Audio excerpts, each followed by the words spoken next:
Extrait numéro 6. La vie reprit son cours tant bien que mal. Robinson faisait toujours semblant d'être le gouverneur et le général de l'île.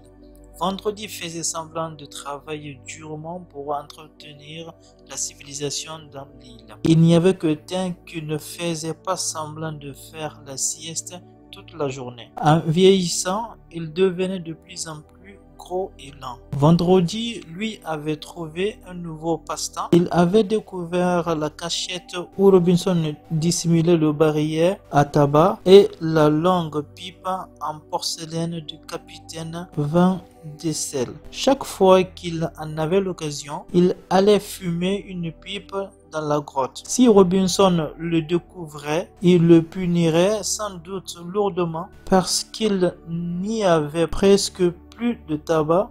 Fumer était un plaisir que Robinson ne s'accordait plus que très rarement dans les grandes occasions. Ce jour-là, Robinson était descendu sur le rivage, inspecter les lignes de fond que la marée descendante venait de découvrir. Vendredi mit le barillet sous son bras et il alla s'installer au fond de la grotte.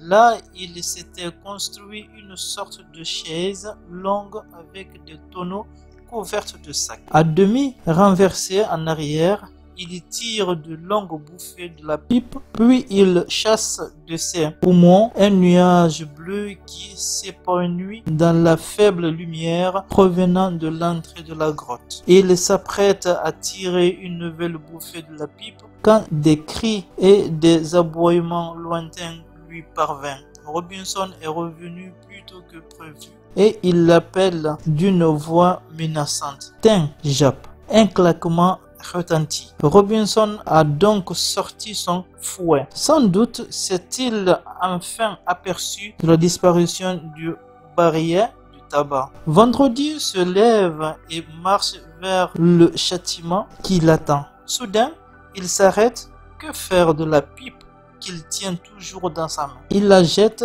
de toutes ses forces dans le fond de la grotte, là où sont rangés les tonneaux de poudre, puis bravement, il va rejoindre Robinson. Robinson est furieux. Quand il voit Vendredi, il lève son fouet.